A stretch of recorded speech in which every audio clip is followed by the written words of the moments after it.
नमस्कार दोस्तों, स्वागत है आपका हमारे खास शो में, जहां हम लेकर आते हैं मनोरंजन की दुनिया की ताजा तरीन खबरें, फिल्म दुनिया से आपके धमाकेदार अपडेट्स और आपके पसंदीदा सितारों से जुड़ी हर बातें। तो बने रहिए हमारे साथ। मैं अर्चना मेहता और ये है आपका एंटरटेनमेंट न्यूज शो। पहले हम बात करेंगे विक्रांत मैसी की साबरमती रिपोर्ट ने पहले दिन में 1.15 से 1.40 करोड़ की कमाई की। 2024 की सबसे कम ओपनिंग वाली फिल्मों में शामिल हुई। गोधरा कांड पर आधारित ये फिल्म धीमी शुरुआत के बावजूद लंबे रन के बेहतर प्रदर्शन कर सकती है। आगे बात करेंगे बिग बॉस 18 में इस हफ्ते 7 प्रतिभागी नामांकित हुए, जिनमें रजत दलाल, करणवीर सिंह और श्रुतिका अर्जुन वोटिंग में आगे हैं। विवियन डिसेना ने 3 नॉमिनेशन अस्वीकार किए। वोटिंग जारी है। दर्शक इसे कलर्स जियो सिनेमा पर देख सकते हैं। आगे बात करेंगे आधार पूनावाला की सिरेन प्रोडक्शन ने धर्मा प्रोडक्शन में 50% हिस्सेदारी हासिल की है। करण जौहर ने इस डील को धर्म की आत्मनिर्भरता और मध्य बजट फिल्मों पर ध्यान केंद्रित करने के लिए महत्वपूर्ण बताया। पूनावाला की व्यापारिक दृष्टि ने डील को गति दी है। आगे बात करेंगे गायक बी प्राक ने 2022 में नवजात बेटे की मौत को अपने जीवन का सबसे दर्दनाक अनुभव बताया। इस घटना के बाद उनकी पत्नी मीरा बच्चन के जीवन पर गहरा असर पड़ा है।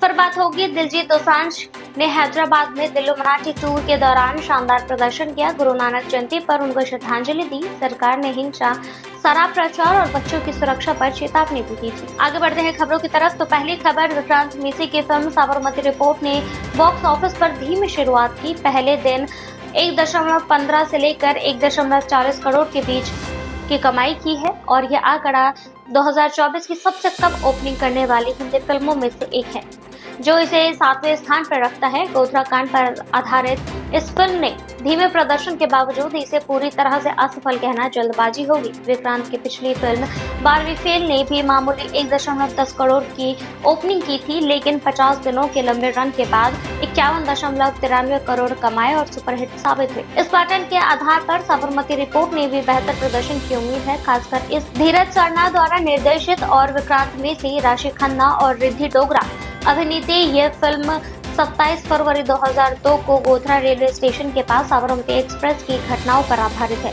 धीमी शुरुआत के बावजूद फिल्म की गहराई और विषय दर्शकों को आकर्षित कर सकती है, जिससे इसे लंबे समय तक चलने की संभावना और बढ़ सकती है।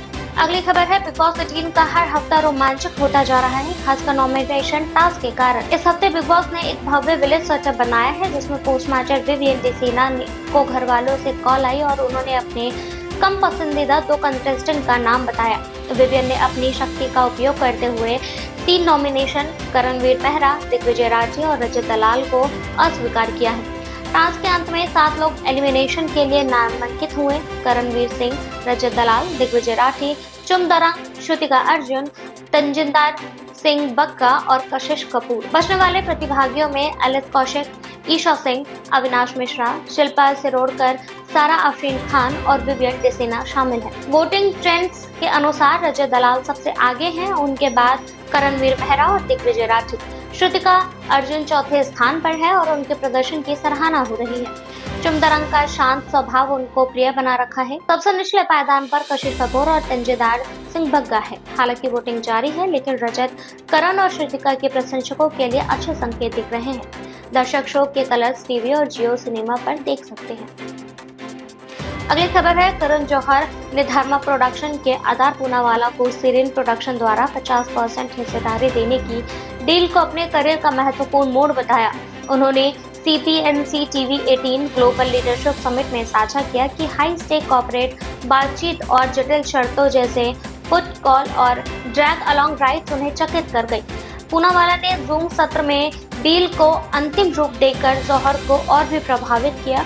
इस साझेदारी का उद्देश्य धर्मा प्रोडक्शन को आर्थिक रूप से आत्मनिर्भर बनाना और मध्यम बजट की फिल्मों पर ध्यान केंद्रित करना है, जिससे बड़े रिटर्न्स के साथ बाहरी स्टूडियो पर निर्भरता कम होगी। पूनावाला की ओर से यह कदम उनके विविध व्यापारिक साम्राज्य का हिस्सा है, जिसमें उनकी कंपनी सीरम इंस्टीट्यूट की महामारी के दौरान कोविशील्ड वैक्सीन की सफलता शामिल है।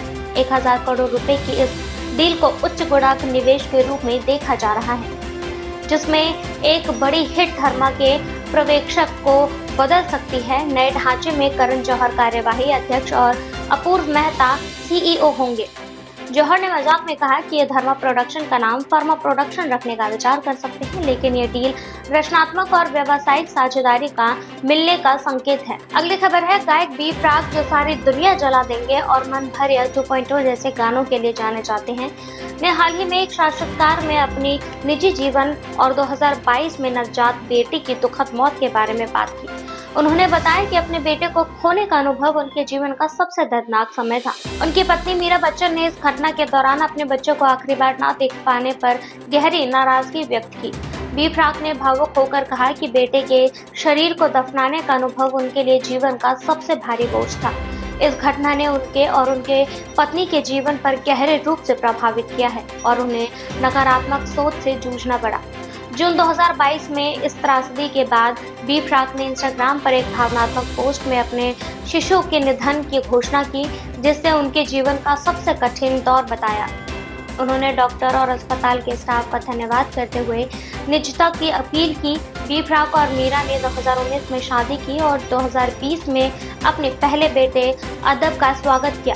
दुख के बावजूद वो अपने परिवार और जीवन को संभालने की कोशिश कर रहे हैं।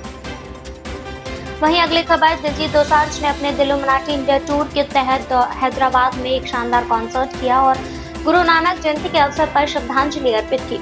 उन्होंने अपने इंस्टाग्राम वीडियो में गुरु नानक देवी की शिक्षाओं, किरत करो, नाम जपो, वर्ण शको को साझा करते हुए शुभकामनाएं दी। वीडियो में दिलजीत और उनकी टीम को प्रार्थना करते और प्रसाद लेते देखा गया, जिससे इस ऊर्जा भरे कार्यक्रम में आध्यात्मिकता का स्पर्श जुड़ गया। दिलजीत ने हैदराबाद के प्रदर्शन के बाद अपने टूर को अगले गंतव्य अहमदाबाद की घोषणा भी की। हालांकि कार्यक्रम से पहले तेलंगाना सरकार ने उन्हें नोटिस जारी कर चेतावनी भी दी थी कि वो शराब, ड्रग्स या हिंसा को बढ़ावा देने वाले गाने ना गाएं। इसके अलावा बच्चों को तेज आवाज और चमकदार रोशनी से संभावित नुकसान के कारण कॉन्सर्ट में शामिल न करने की सलाह भी दी गई थी। ये नोटिस चंडीगढ़ के एक निवासी की शिकायत पर जारी हुआ, जिसमें ये दावा किया गया था कि दिलजीत ने दिल्ली में एक कॉन्सर्ट में ऐसे ही गाने गाए थे।